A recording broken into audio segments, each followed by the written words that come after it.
Okay. I just realized looking here at the... Ooh, okay. I just realized from last class, Newton's method, I'd forgotten to post the diary, MATLAB diary from that. And it looks like all this stuff... Oh, okay. I've not really added anything to it, so I will edit that and get that posted when I post the stuff from tonight's class.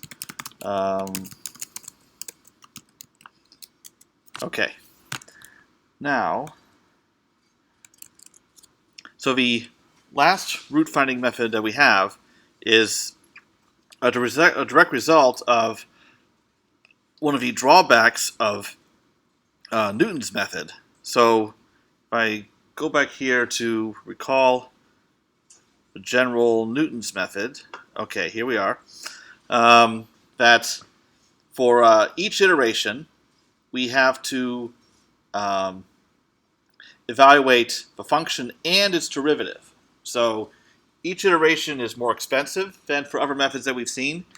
It's just at least with quadratic convergence, there are few iterations. But we'd like to see if we can do better. Is there a way that we can get a method that is still rapidly convergent, if not quadratic, at least better than linear, and would only require evaluating the function f and not necessarily having f prime on hand? So the idea is this. How we get the secant method, we modify Newton's method so that f prime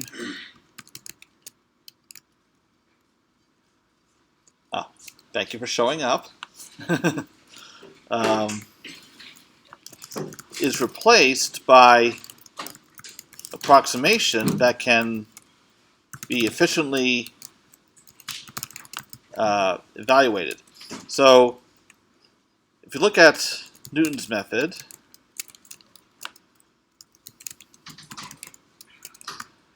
and so what happens here is it's going to be rather nasty fraction. So I'm still going to have this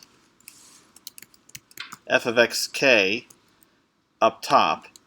So whereas before I had f prime of xk down here, I'm going to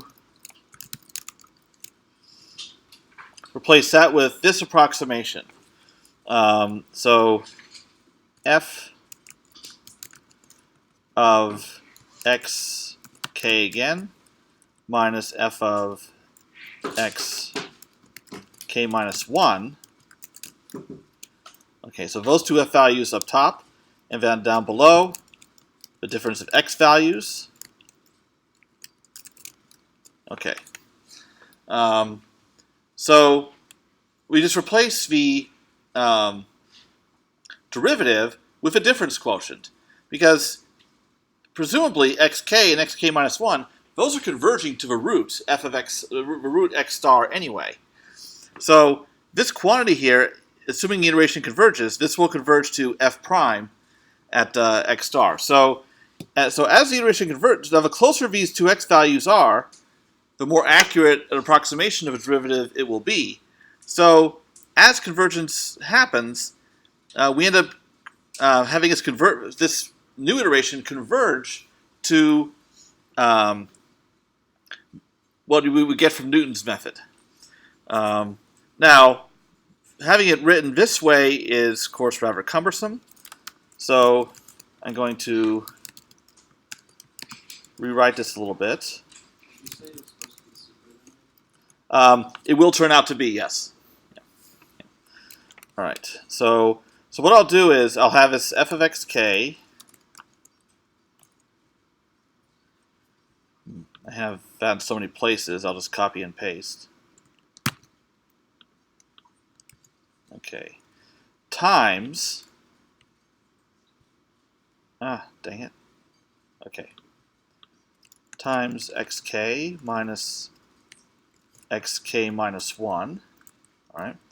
And then divided by the difference of f values. Whoops.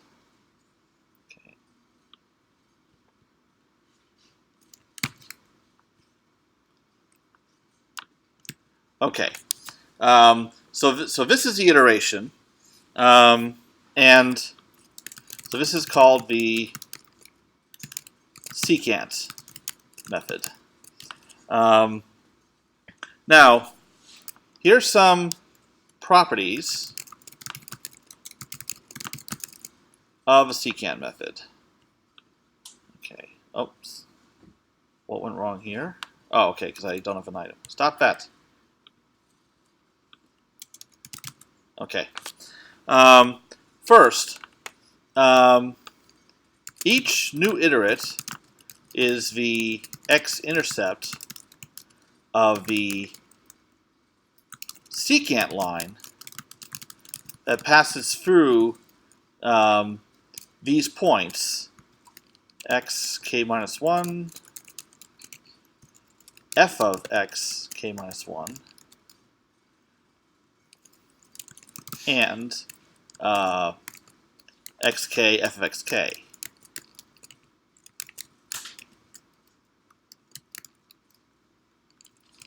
Okay, so whereas before, with Newton's method, each new iterate is the x-intercept of a tangent line that passes through as a tangent of a graph of f at just this point.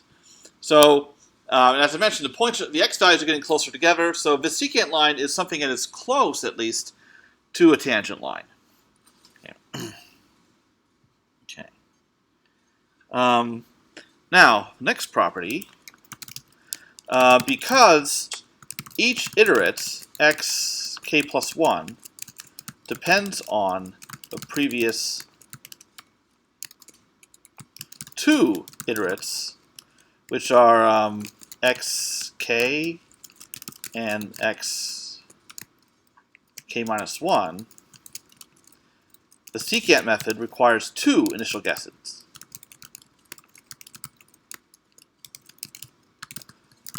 So those would be labeled x0, like we have for the other methods we've seen, and x1. So the idea is, if you look at this iteration here, suppose you have x0 and x1 given or chosen. And what you can always do is choose them to be close to each other, so then it's more like Newton's method. Then you can substitute both those x values into f, get all the values you need, and you compute all of this, and you get x2, and then x1 and x2 give you x3, x2 and x3 give you x4, and so on. Okay. So the price we pay for having a secant approximation is that we're reaching one iterate back, so you got to have one more up front. Okay. Now, the order of convergence it's rather unusual because all the methods we've seen are either linearly convergent, so the order of convergence is 1, or Newton's method is quadratically convergent, so the order of convergence is 2. Here the order of convergence is p is equal to 1 plus the square root of 5 over 2, which is approximately equal to 1.618. So the order of convergence does not have to be an integer.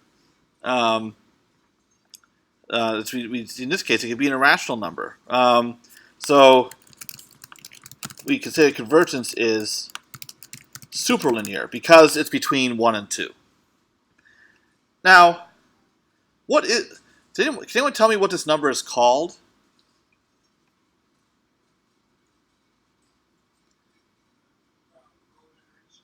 Yes, it's a golden ratio. This is the ratio of, so in the limit as n goes to infinity, the Fibonacci numbers. So ratio between consecutive Fibonacci numbers converges to this value. And so the golden ratio pops up in quite a few places, so why not numerical analysis too, I guess. And so this stems from the fact that how the error behaves with the secant method And unfortunately, unlike Newton's method or fixed point iteration, the proof of the order of convergence for secant method is quite long. But I'll give a main point of it right here. That here the error after k plus 1 iterations can be found to be proportional to the previous 2 errors. So that's rather unusual, because normally with order of convergence, the idea is that the new error is proportional to some power of just the previous error. But there's only that relationship between 2 errors, but now we have a relationship among 3 errors. So for iterations k plus 1, k, and k minus 1. And yeah, so there's a problem that you'll be thankful I did not assign, that to actually prove that this ratio converges to a constant, as everything converges to the root. Now, can anyone tell me, I mentioned Fibonacci numbers earlier that relate to the golden ratio. Who could tell me how you get each Fibonacci number? How's that Fibonacci sequence obtained? Yeah. So each Fibonacci number is a sum of the previous 2. Here we have each error related to the product of the previous 2. But if each new error is supposed to be proportional to the previous one raised to a power, that's the order of convergence, then we have a law of exponents thing going here, where the exponent, so like each exponent is the sum of a previous 2. That stems from law of exponents. So from this relationship, and it's sketched out on this page here, for the order of convergence, we get this quadratic equation, and the Fibonacci number, the golden ratio, is one of the roots of that quadratic equation. So it's because of each error proportional to the product of the previous 2, similar to how each Fibonacci number is a sum of a previous 2. That's why we get this golden ratio as the order of convergence. Okay. However, I should mention another theorem in this section. Oh, okay. It's not stated as a formal theorem. But what I carried out here is, suppose that the derivative at the root is non-zero. So so I just assume it as positive. And it's fine to assume it as positive, because if it was negative, you just work with minus f, because if f equals 0, then certainly minus f equals 0. And here I carry out a convergence analysis. I don't need to use Taylor expansion. I just use the mean value theorem, that this difference of f values here is equal to the derivative at times the difference of these x values. So, okay, now, so what ends up happening is this proof shows that the new error is less than or equal to this constant times the previous error. Now, when the new error is based on a constant times the previous error, what type of convergence does that suggest?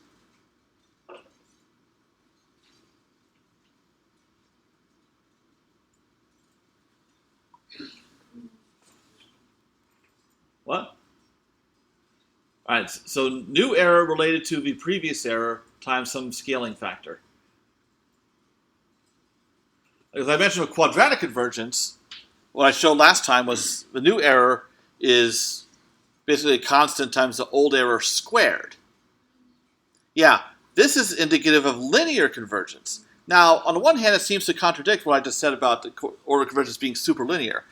But when we look at the constant here, 2 alpha over 1 minus alpha, and what I've shown is that alpha can be any value between 0 and 1/3.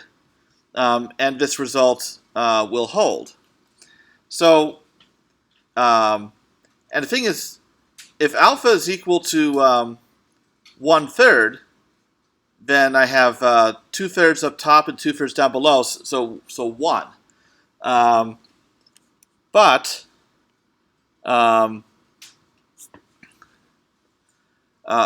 if alpha is less than 1/3, then this constant is going to be less than 1, which is what we require for linear convergence. But if alpha can be anything between 0 and 1/3, then how small can this constant get? Because we like small constants because that's faster convergence.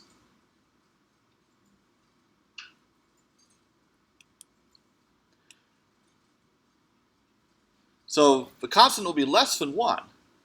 But what's the smallest possible? Right, but even though it can't be equal to 0, what? Yeah, you can get as close to 0 as you want. So what can happen is, if you can choose the number that's arbitrarily small for the order of convergence, in the case of linear convergence, well, that's superlinear. Because of superlinear convergence, there's 2 ways you can identify it. One is if you show that the order of convergence is between 1 and 2, so that's the golden ratio in this case, or you show that it's linearly convergent with the asymptotic error constant arbitrarily small. Whereas with a fixed point iteration, the asymptotic error constant is like absolute value of g prime at the solution. So that's definitely linear convergence because you have some fixed non-zero value for the asymptotic error constant. But here it can be made as small as you want. So that again shows superlinear convergence. Okay. So this is why, so the secant method is therefore quite popular in applications because it is almost as fast as Newton's method. So it would still require somewhat more iterations, but each iteration is less expensive than Newton's. So it's quite reasonable to conclude that the overall amount of work, so how much computational expense per iteration times the number of iterations may still end up being less for secant. And you don't have to have a derivative at all. You're just approximating by difference quotient.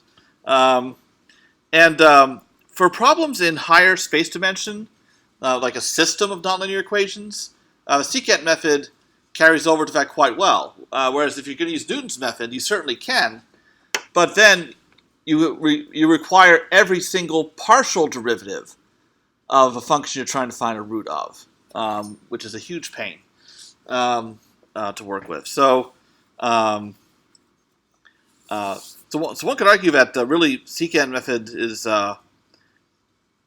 probably the best one for general purpose, just because it may not be the most rapidly convergent, but when you consider everything that has to be done, it's a nice option to have. But like Newton's method, the secant method can fail. So it can diverge if you have a bad initial guess, and its convergence is slowed if f prime at the root is 0 or near 0. So those problems you can't get around so easily in any rapidly convergent iteration. So what you can do is, sorry, brain fart, but So at least you get past the one drawback about the derivative, but you know, functions that have a small derivative near the root, those are just ill-conditioned problems. Any method solving those problems is going to have some difficulty. Okay. Another point that's worth making. So one workaround to its unreliability is called a safeguarded method, which combines the rapid convergence of secant method with the reliability of bisection. Now, bisection is a very slow root-finding method, but if you apply it on an interval where a function is known to change sign, it's guaranteed to find a root. And that kind of guarantee you just don't have with Newton or secant method, except in certain special cases. Okay. So I'm going to take a moment to describe one such method. So one example of a safeguarded method is called the method of false position, also known by its Latin name, regula falsi. So what it does is, which the secant method is used,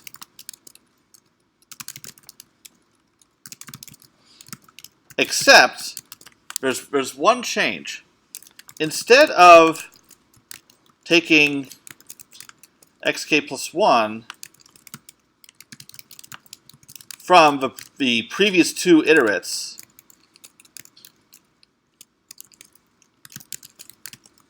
no matter what,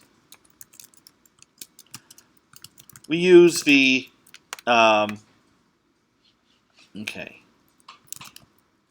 we use the last two iterates for which f changed sign. So, for example, suppose you have your two initial guesses, x0 and x1. So you go ahead, try secant method, compute x2. Now, secant method would just take x1 and x2 to give you x3, but this method doesn't necessarily do that. You have x0, x1, and x2. So if a sign was changed between x0 and x1, then x2 is going to have a different sign from one of those. So you use those two. So it's basically 2 out of the last 3 iterates. You're going to have a sign change, and you keep using that. Okay. Now, so now one thing I want to mention is that this by itself does not preserve superlinear convergence, but it can be modified to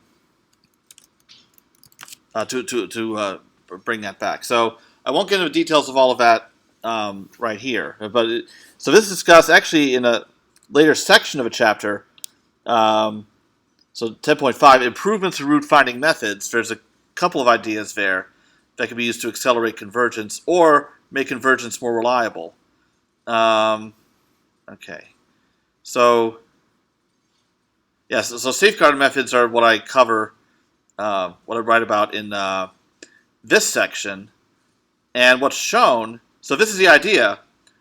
It's you can actually see elements of secant method and bisection, both. That I go ahead and compute an iterate using secant method, figure out which of the previous 2 iterates have a sign change with the new iterate, and that's what I use for the next time around. What happens, though, in a situation like this is it turns out that one of the endpoints between A or B, one of those ends up remaining fixed, and only the other one keeps changing. So you end up not getting the convergence that you'd like. But what's discussed here is a modification called the Illinois algorithm that uses another secant approximation to fix a problem and restore.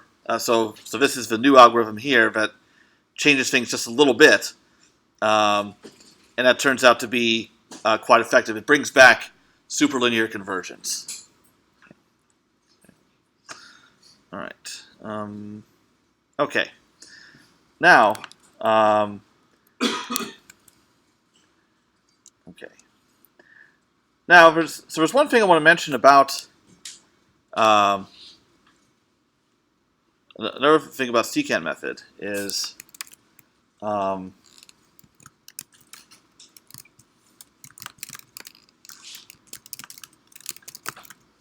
how it can relate to fixed point iteration. So I'm going to recall an example I covered with fixed point iteration.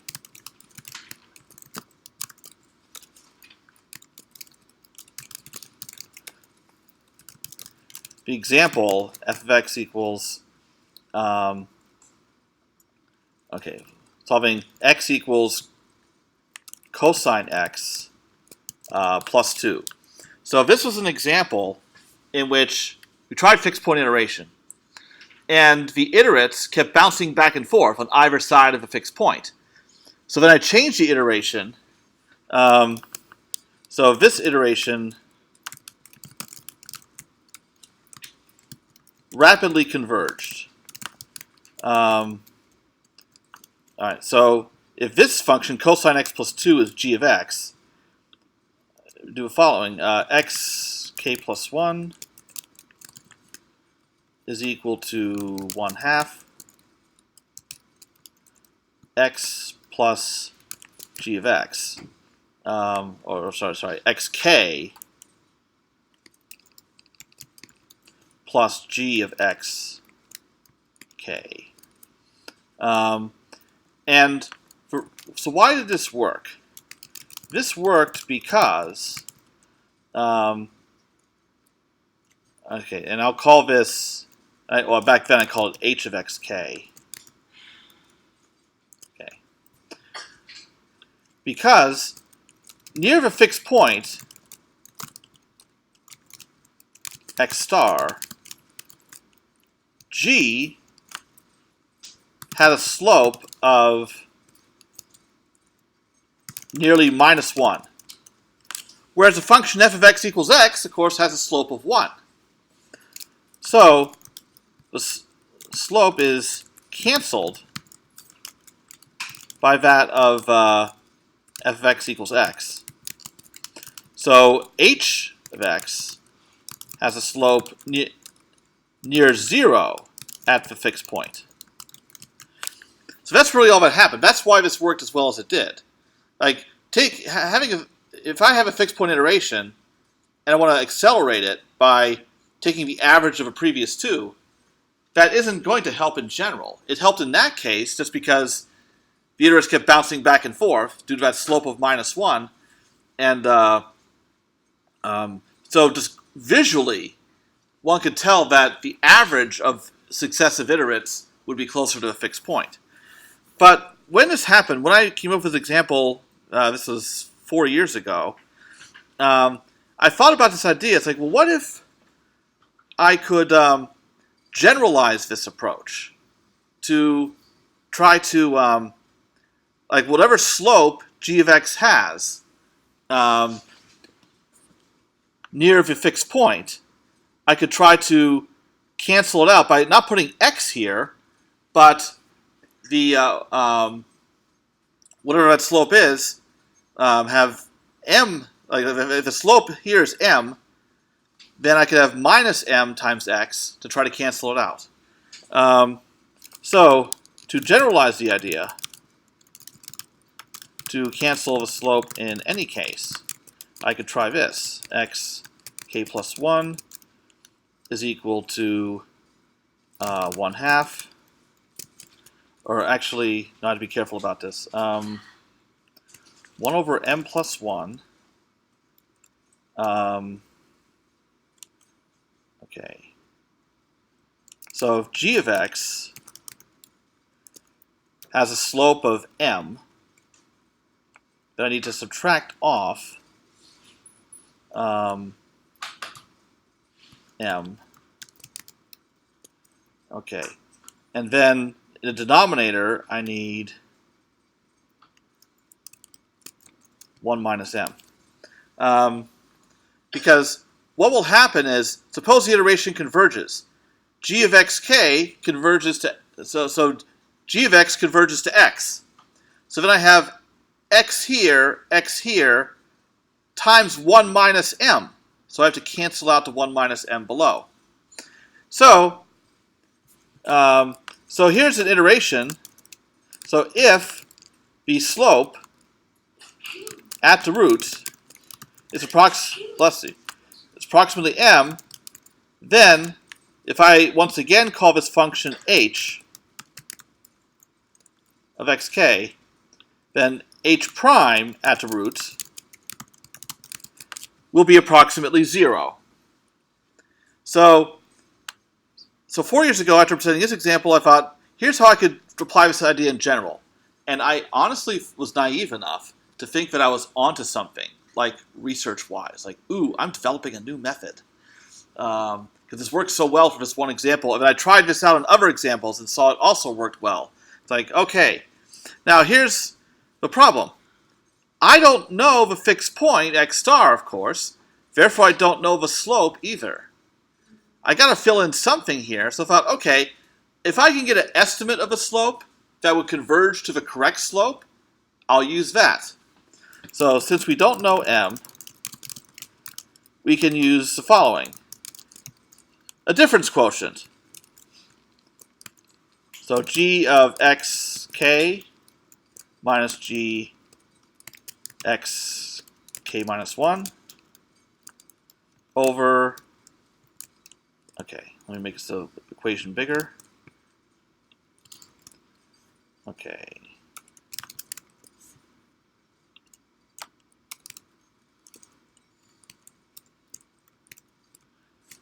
xk minus x k minus 1. Okay.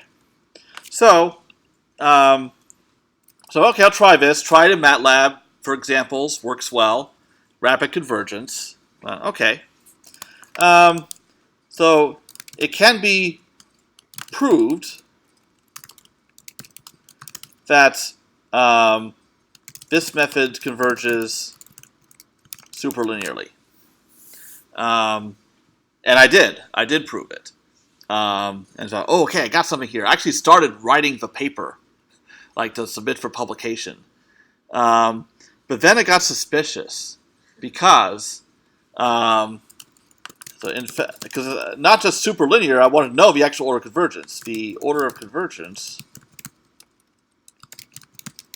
is, again, 1 plus the square root of 5 over 2. And I thought, I seem to know of a certain method that has that order of convergence. So this is because this method is algebraically equivalent to the secant method. In other words, I accidentally rediscovered the secant method. And I was a bit crestfallen, but well, there's still something interesting to show in class, if nothing else, and also work into the book. So I tried. But it's also a way of understanding why the secant method works as well as it does. So if you re-describe the secant method as a fixed point iteration, that it has the effect of becoming a fixed point iteration where the slope at the root, the solution is converging to 0. Thus the superlinear convergence. Okay. Now, okay.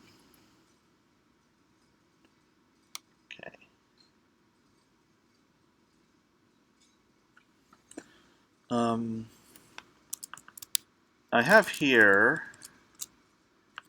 an example involving the secant method. Let's see.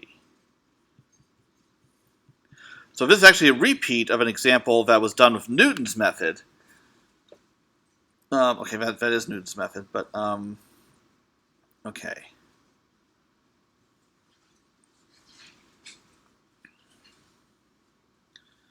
Okay, here it is, square root of 2.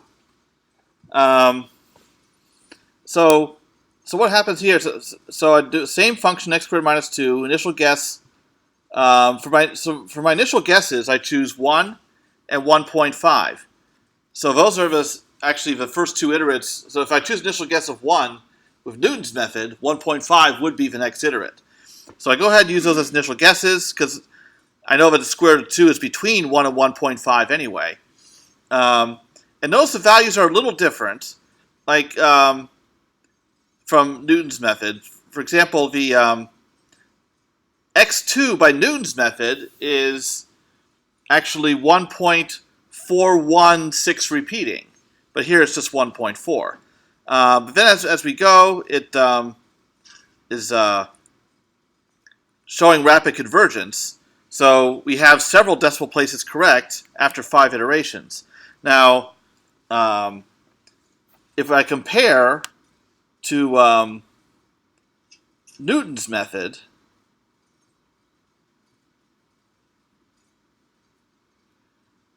okay, so we have 1.4142135 6237.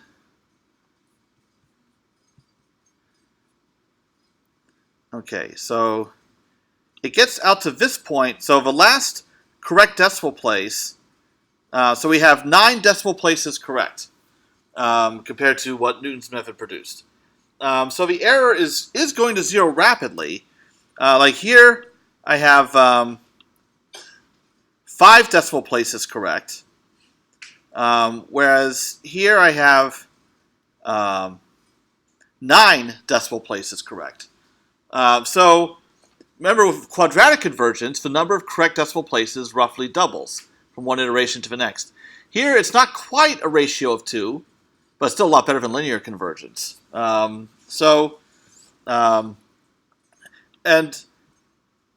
notice here in the secant iteration, we have values of f appearing 3 times, but 2 of them are the same, f of xk, and this is one that would be evaluated previously.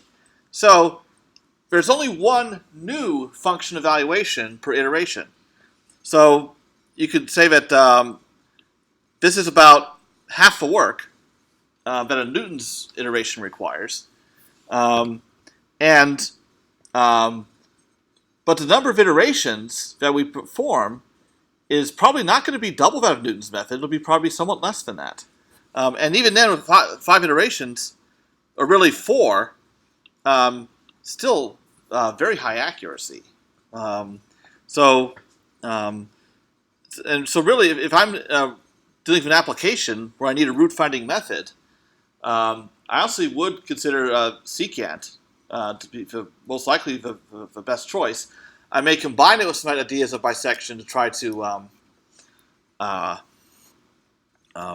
ensure it's reliable. For instance, if I know the root is confined to a certain interval, then I would not want to use a method computed by secant method that goes outside an interval. I would reject it and try to get the next iterate some other way. So, in fact, in some research where the secant method was used to try to get it to work for more cases, that was done. So yes, Sarah, that's your thing. Yeah, just to make sure that it worked every single time, because it has to be reliable. Okay. Okay. So, all right. So as far as problems that have been assigned involving the secant method, okay. So the very last homework, so 3, 4, 7, 8.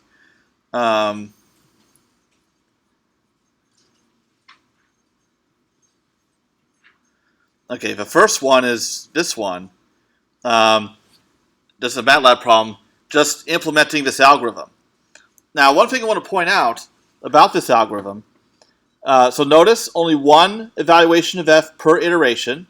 We need 2 to start up. And also notice because each iterate, xk plus 1, depends on the previous 2, with the f values, we're actually not storing them all. There's no need to.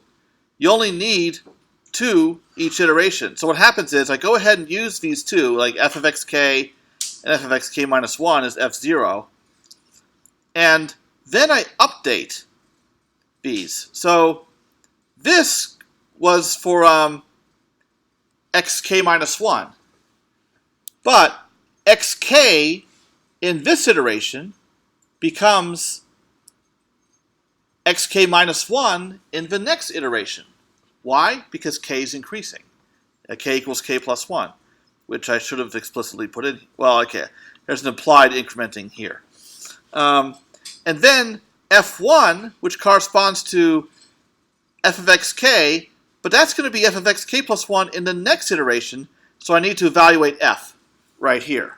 So f0 and f1 always refer to the 2 f values that you're going to need. So I just make sure to keep them up to date. Also, the order in which they're updated is important. I have to update f0 first to the old f1, then I overwrite f1 with its new value. If I did these statements in opposite order, then things would go badly. In fact, f0 and f1 would be the same. I divide by 0 and my function would crash.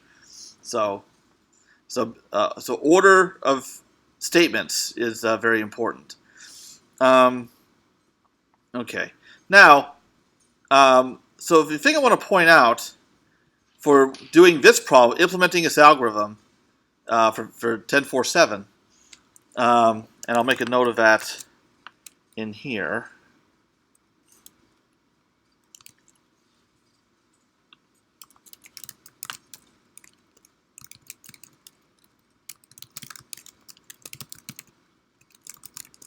Okay, so 10.4.7.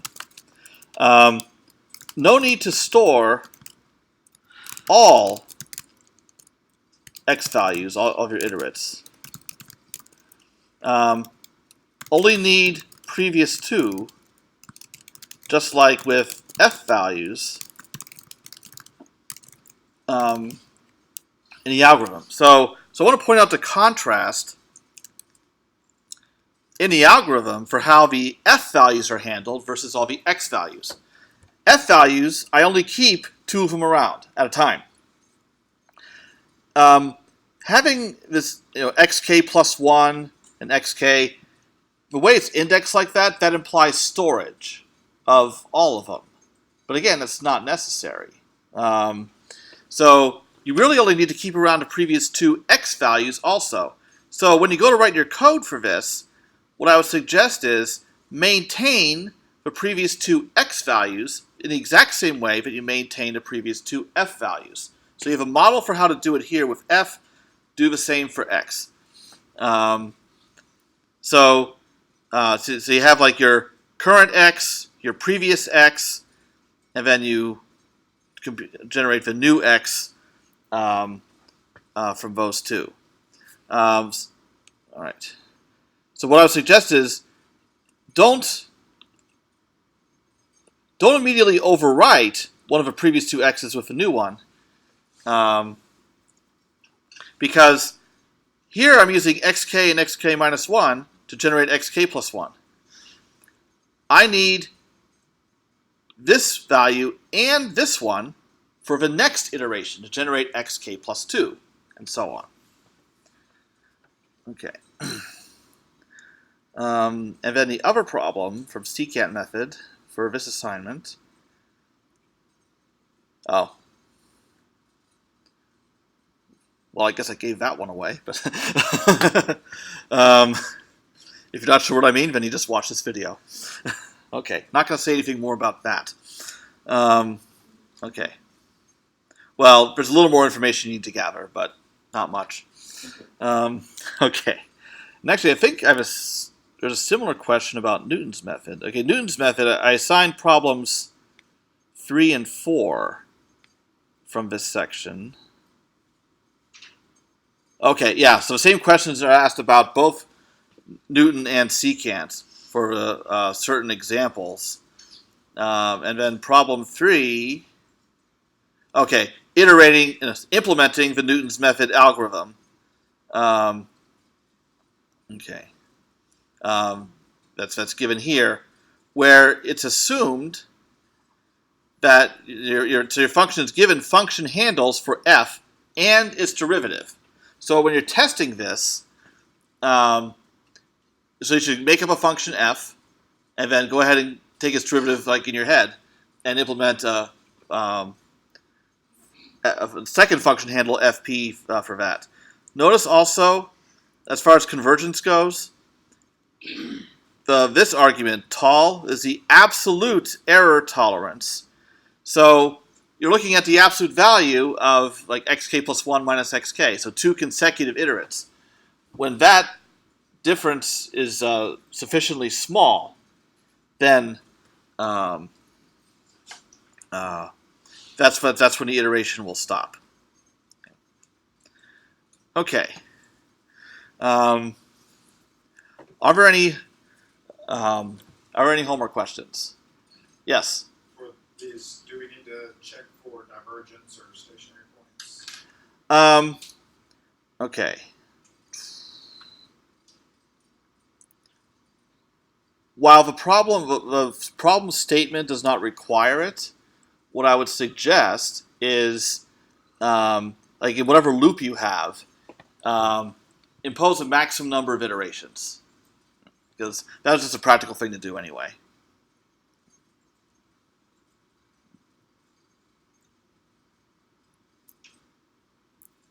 Other questions? So in the upcoming few weeks, I'm gonna have a lot of homework dumped on me, right? Okay. All right.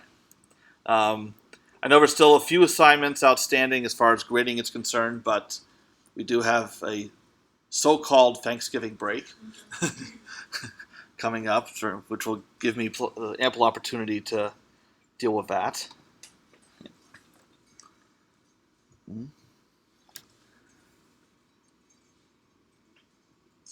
Or questions about the final or anything like that? What you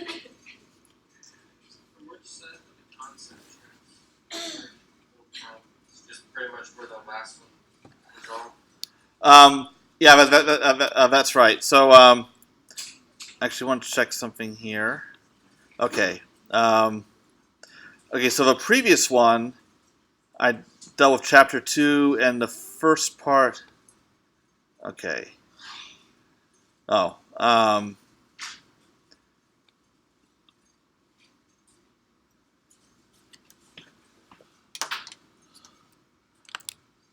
okay. Yeah, I remember there were some questions from the midterm that dealt with like Newton interpolation.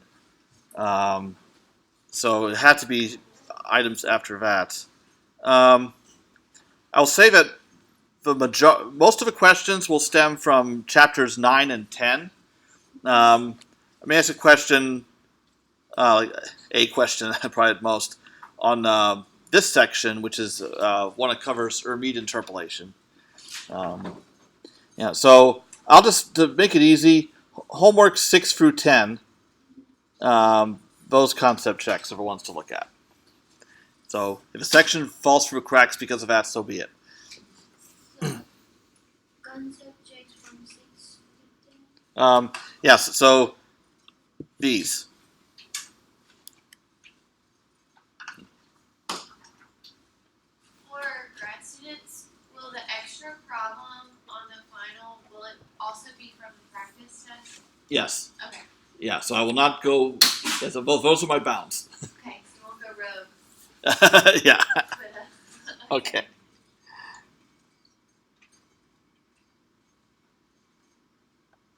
Okay. Other questions?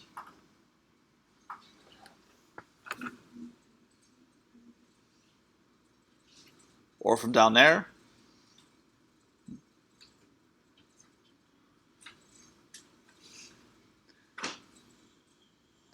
Okay, then. So I'll see you in a little less than 2 weeks to do a review. So be sure to spend time on the practice final so we can talk about that in that Tuesday class. So 2 weeks from today is the final. Oh my. I guess you're saying what everybody's thinking.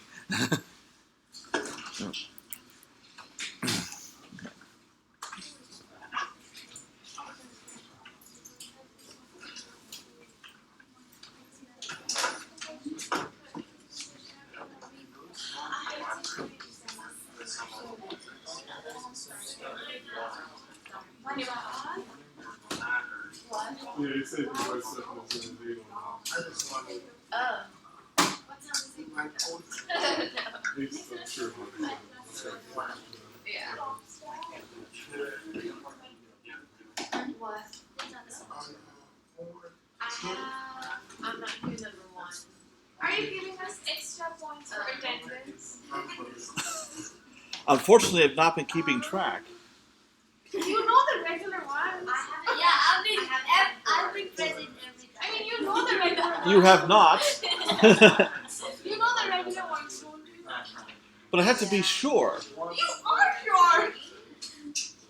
Not 100%. Right. Well, I mean, That's yeah. not I fair. mean, You need to give bonus well, points. even you haven't always been there, but at least you tell me when you're not.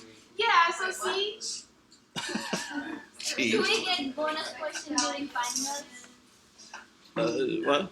Do we have bonus points for the bonus finals? concept check question. Only concept. I'll think about it. Please, I need like two 1% extra to get 90. So he said that. You should give attendance points. Just think. Who's regular? Who's not regular? I am regular. I become absent only when necessary. I don't become absent unnecessary. I was like, that's not what I was figuring. You should think about it. Yeah. You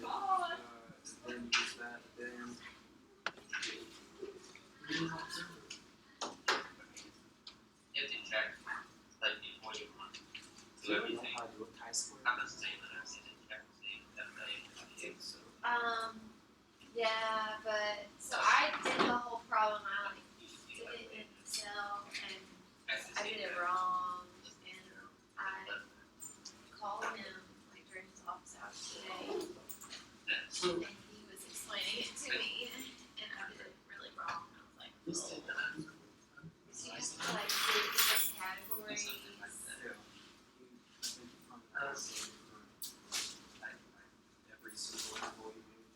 Yeah.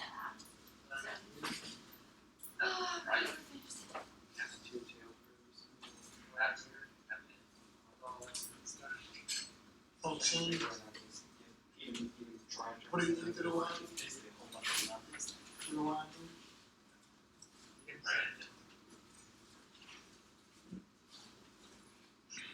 So you say it should be just like this.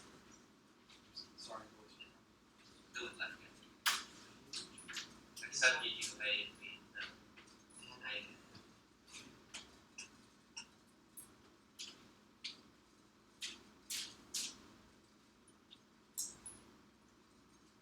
Does he have to check?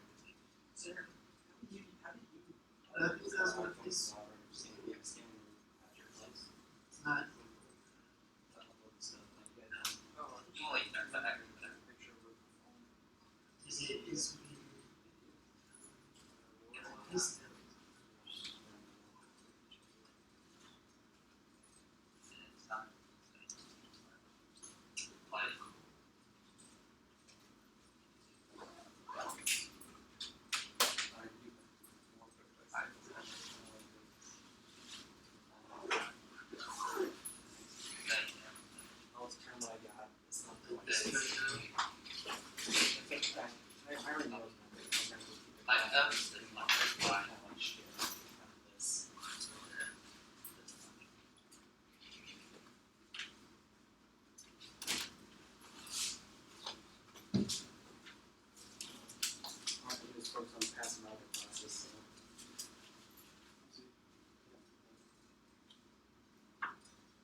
Sorry for sitting in your class.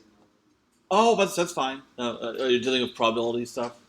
Yeah. Okay. I couldn't understand any of this stuff. Like, Yeah. I don't even know how to do a chi-square goodness of fit test or something.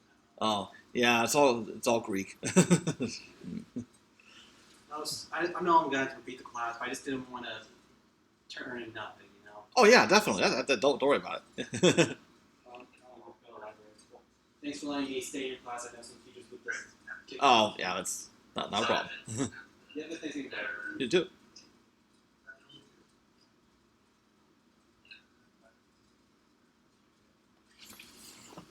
What is this